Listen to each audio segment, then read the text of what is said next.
आजादी के बाद हमको जहाँ तक अंदाजा है, आजादी के बाद इतना बड़ा भ्रष्ट मंत्री हमको लगता है कि पूरे हिंदुस्तान में नहीं है। आजादी के बाद इतना बड़ा भ्रष्ट मंत्री न बलिया को मिला और न देश को मिला। तो अगर भ्रष्ट मंत्रियों में इसका स्थान अगर जाएगा तो उपेंद्र तिवारी का आएगा।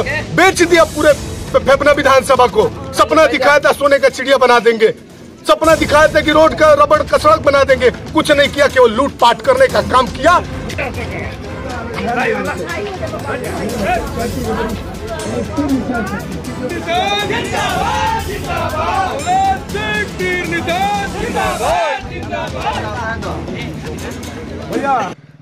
हमारी जेडीयू पार्टी, जेडीयू यूनाइटेड दल आपके नीतीश जी के नेतृत्व में उत्तर प्रदेश में मिशन 2022 के तहत, उत्तर प्रदेश विधानसभा चुनाव के तहत गांव में संदेश दिया है कि भाई हमारे क्षेत्र का विकास पहला चीज़ है। दूसरा, हमारे किसानों की जो समस्याएं हैं उनका निराकरण करने के लिए, किसान भाई बहुत परेशान हैं हमारे, वो निराकरण करने के लिए।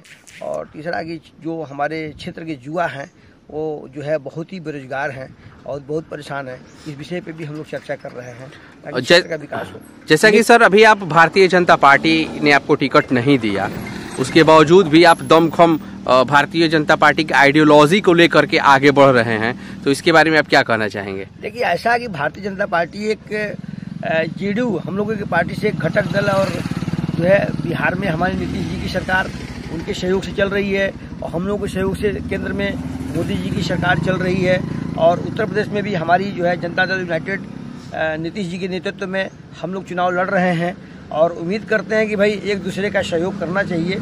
तो यहाँ पे जो है हमारा जो सिटिंग एमएलए है बीजेपी का, वो उसका टिकट तो मिलना नहीं था, कुछ कारणों से टिकट पा गया है, लेकिन इस क्षेत्र की जनता बहिष्कार कर रही है। तो मुझे तो भेजा गया है कॉलेज से, जाओ ये फेफना विधानसभा सीट डूब रही है बीजेपी की, जाओ वहाँ बचाओ। सारे बीजेपी के कैडर, सारे बीजेपी के वोटर्स, सारे वर्ग हमारे साथ जुटे हुए हैं ताकि ये न बीजेपी बल्कि जेडीयू से चुनाव जीत करके भारी मतों से हम लोग जाएंगे और प्रदेश सरकार में एक अच्छी सरकार की पहल करेंगे। भाई साहब, आप महीनों से सालों से सर्वे कर रहे हैं, रिपोर्ट देख लीजिए। फेफना विधानसभा चुनाव बीजेपी बुरी तरह से हार रही है ड्यू टू प्रत्याशी। क्षेत्र की सम्मानित जनता का ये कहना था कि भाई हमको पार्टी से नाराजगी उतनी नहीं है जितनी नाराजगी आपकी जो है जनप्रतिनिधि से है। जनप्रतिनिधि को यहाँ के लोग देखना नहीं चाहते हैं। फेफना में एक ग्रुप भरा है, बाहरी भगाओ फेफना बचाओ, बाहरी भगाओ फेफना बचाओ। यहाँ पे एक मिशन चल रहा है फेफना विधानसभा में, जिसको मैं नहीं कर रहा हूँ। आप पूरा सर्वे करके रिपोर्ट देख लीजिए, मिशन के तहत काम चल रहा है। और इसमें और ज़्यादा मैं कुछ नहीं कहूँगा आपसे। मैं इतना जरूर कहूँगा कि हम लोग जेडीयू की सरकार में सहयोग करने के लिए ये सीट हमारी अच्छी तरह से निकल रही है। लेकिन सर, विधानसभा में आपके कुछ ऐसे गाँव हैं जैसे अभी कथरिया, पीरी, जो भी गाँव, ऐसे तमाम गाँव अभी डूबे रहते हैं और भी तो समस्या से जूझे रहते हैं। इसके खिलाफ बहुत से नेता, यहाँ के किसानों ने नेता हमेशा आवाज उठाते रहते हैं, लेकिन उन पर आपका क्या कदम रहेगा? उसी किसानों के विषय में तो मैं चिंता कर रहा हूँ। यह एरिया जो है बाढ़ग्रस्त एरिया है, बाढ़ से इसको मुक्ति दिलाना पहला काम है।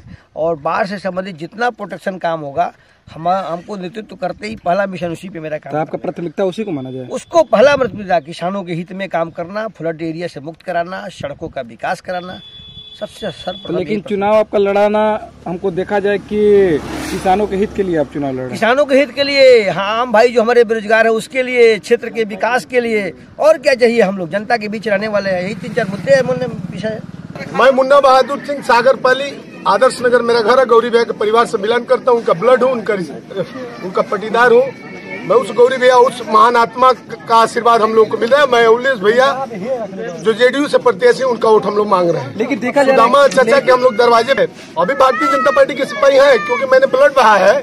सारा पूरा उत्तर प्रदेश ने शीर्ष नेतृत्व दिल्ली भी जानता है कि मैं ब्लड बहाया हूँ। अब ब्लड बहा के मैं उस पार्टी में ईमानदारी से हूँ। और आज लेकिन बड़े भाई के साथ दुर्व्यवहार हुआ, बड़े भाई के साथ धोखा हुआ, बड़े भाई के साथ गद्दारी हुआ, मुन्ना बहादुर के साथ गद्दारी हुआ। आप लोग से छिपा नहीं नरही कांड, उस नरही कांड में मेरी स्थिति क्या रही आप लोग से छिपने में मर गया था। और आप सभी भाइयों के आशीर्वाद से मैं आज जीवित हूँ। उधर हमारे क्षेत्र के आदर्श नगर, राजी माफी, रट्टू चक, नगीना नगर, दानीगिरी, कमठिया, वैनार नगर, चौबेपुर, दुमदुमा, पकड़ी, शनिचरा, कटरिया, कोपुरी, नारायणपुर, भावरकुल, बेदौली, नरही, बैरिया, चुरमिया, बगड़ा, मोहन, गंगारा कमटिया, लोहरा कमटिया, बघेजी, गंगारा, थमनपुरा, हसनपुरा, इंद्रपुर, नई बस्ती, कोट, मझेरिया, आंजोरपुर, भिखारीपुर, आमपुचित, धर्मपुरा, बनरही, मिड्ढा, निधरिया, अगरसंडा, भगवानपुर, आमदरी, पाड़ेपुर, नसीराबाद, दरामपुर, देवरिया, कला, मुबारकपुर से लेके मालदेपुर तक मेरा क्षेत्र पड़ता है। इन सभी भाइयों के आशीर्वाद से, माता कपिलेश्वरी भवानी के आशीर्वाद से, माँ मंगला भवानी के आशीर्वाद से, बुढ़ावा बाबा के आशीर्वाद से, समय मैया के आशीर्वाद से, कोयला बाबा के आशीर्वाद से, काशीदास बाबा के आशीर्वाद से आज मैं जीवित हूँ।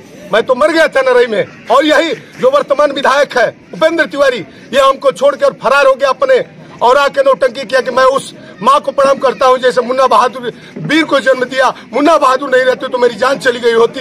ये नौटंकी, ये छल और गद्दारी जो किया है उसके विरोध में हम लोग आज वो कहा था कि सपना दिखाया था, पूरे विधानसभा को सपना दिखाया था कि मैं विकास करूंगा, और सबसे ज्यादा उत्तर प्रदेश नहीं पूरे भारत में आजादी के बाद, हमको जहां तक अंदाजा है, आजादी के बाद इतना बड़ा भ्रष्ट मंत्री हमको लगता है कि पूरे हिंदुस्तान में नहीं है। आजादी के बाद इतना बड़ा भ्रष्ट मंत्री न बलिया को मिला और न देश को मिला।